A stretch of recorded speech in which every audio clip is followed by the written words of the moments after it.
My mother would be very proud that the school is still here because it's a school that depends upon basically independent funding to exist.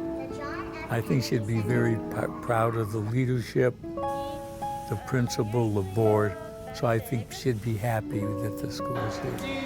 What's the one we said it won? My mother taught my sister and I, when we were very young, a poem. And this is the poem that represented who my mother was, who she wanted us to be, and what she wanted this school to be. And the poem was, he drew a circle and took me in, heretic rebel, a thing to flout, but love and I had the wit to win. We drew a circle and took him in. So her whole idea was that there weren't friends and enemies. There were people in the circle who understood and people outside who maybe didn't understand things as well. And what you would try to do was enlarge the circle. They used the phrase, enlarge the tent. You can go first. My name is Jordan. My name is Ellie. Hello, other LeBron James. Jalen called you LeBron James. What's one of the most fondest memories you have at Ratner? My most favorite memory is when I finally moved to elementary because I've been here all the grades. My first art class here.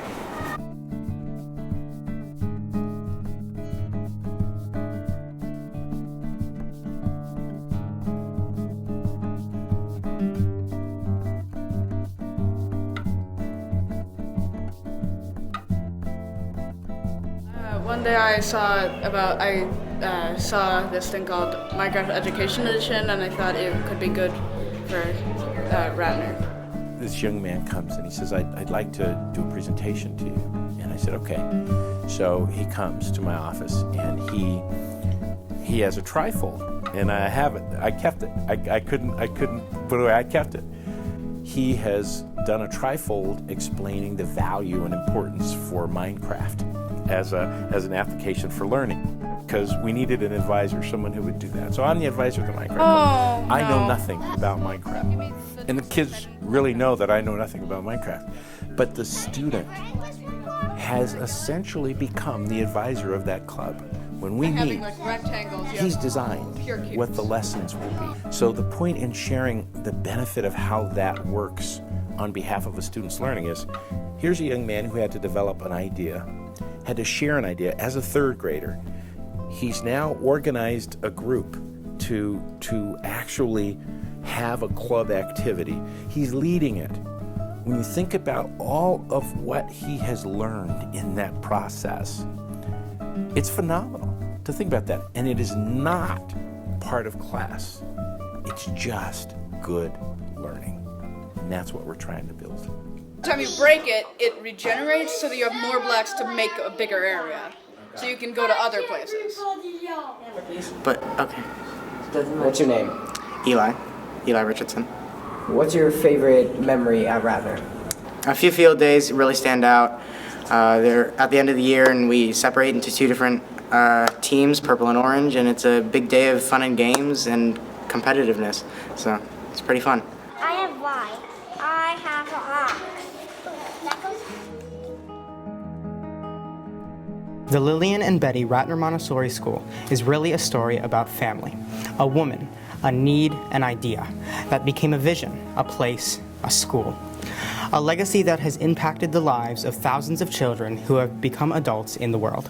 Since its founding in 1963, the Ratner Montessori School has been rooted in not only Jewish values, but a school that is open to everyone in the Cleveland community, a place where every student is treated as an individual.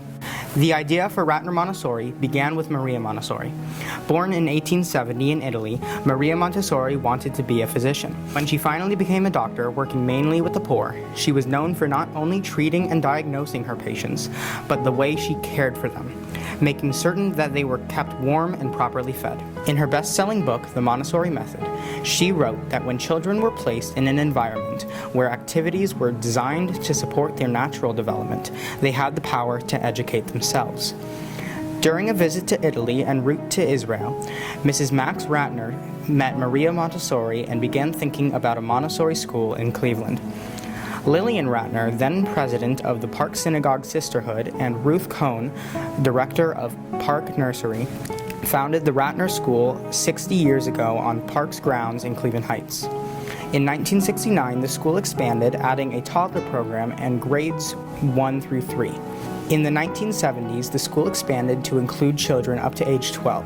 In 1982, the school moved to Lyndhurst. Temple Brith Ameth, where the present school now resides, was designed by renowned architect Edward Durrell Stone.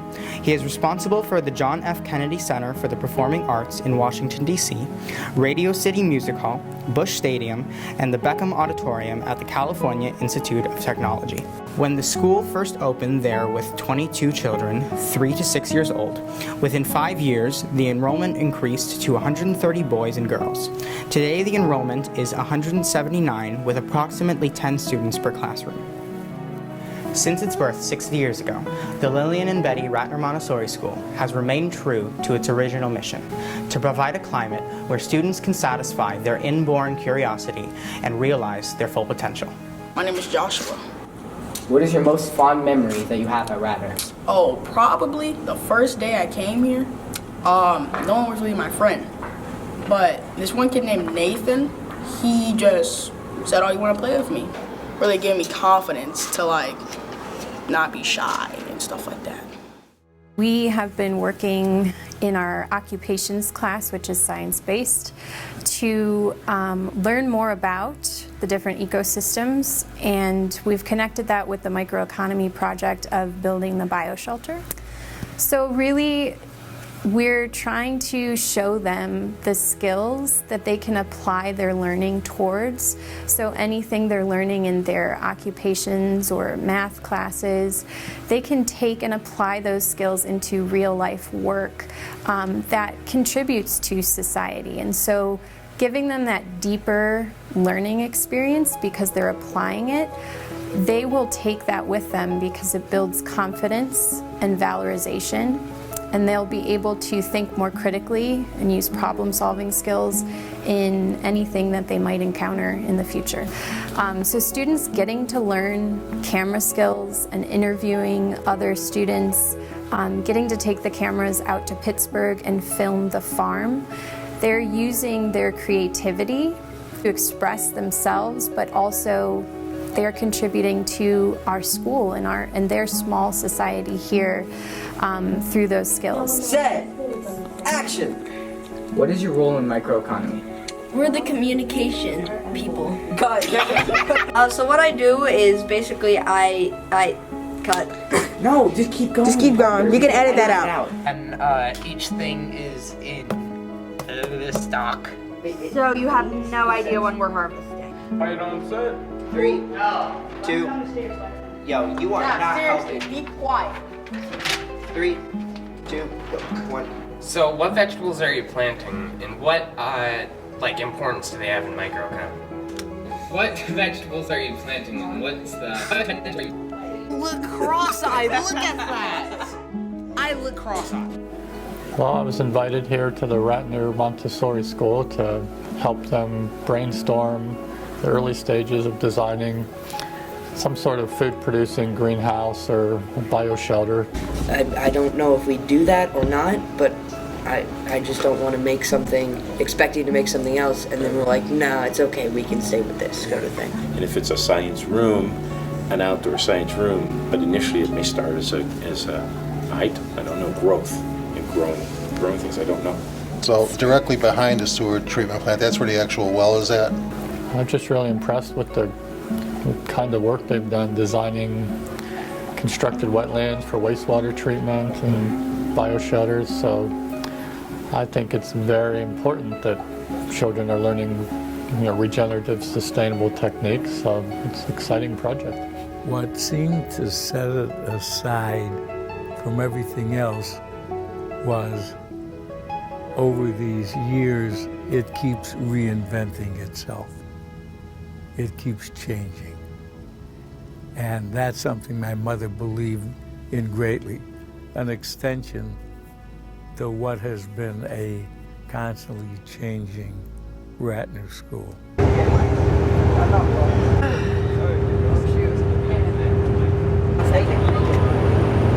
So where are we going? Pittsburgh. We're going to see a bioshelter, the Garfield bioshelter, that Daryl Fry helped build, so that we can see what we can do on ours.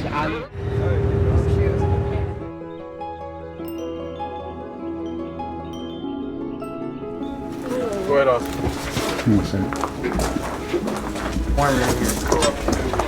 Oh gosh, it's hot in here. Everybody coming in that wants to come in, and I think there's room. That wall is underground, so in the summertime that it has even more shade, and so it actually cools the building. That back wall cools the building because it's underground and it's not in the sun. Up here it gets real nice and hot, and then once a week I drive my truck there down to coffee shops and pick up 5-gallon buckets full of coffee grounds that would be going into the garbage, right? And they'd be going to a garbage dump. But instead we bring the coffee grounds up here and put them in the compost. You mentioned a lot about compost. Is that all you do to maintain the soil quality? Soil quality. Good question. How do you prevent your rain barrels from freezing? Because I heard of a couple different ways. I was wondering, because I heard that you originally used glass in a crack. So in permaculture, when we're trying to do restoration work and grow food, oftentimes we can start with, well, I want to grow an apple tree, or I want to do this. But permaculture says, nope, step back.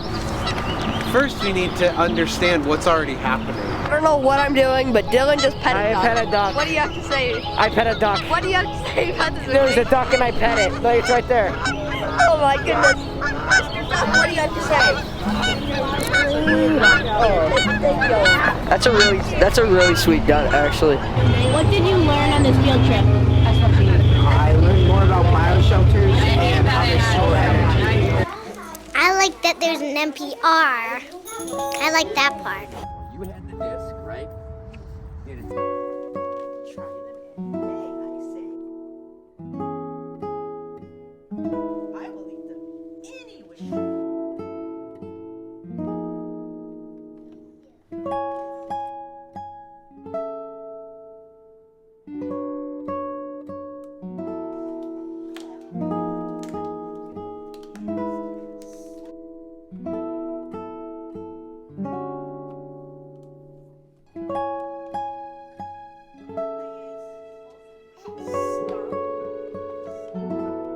The last thought is, when you're funding the Ratner Montessori School, what you're really doing is you're funding the future. No greater thing we can do. We are the future. The future. I am the future. The future. Future? The future. Future. Future. The future. I am the future. We are the future. The future. The future. The future. I am the future. We are the future. Future. I am the future. The future! We are the future because we are best friends. Yes. Future! Future! Future! Feel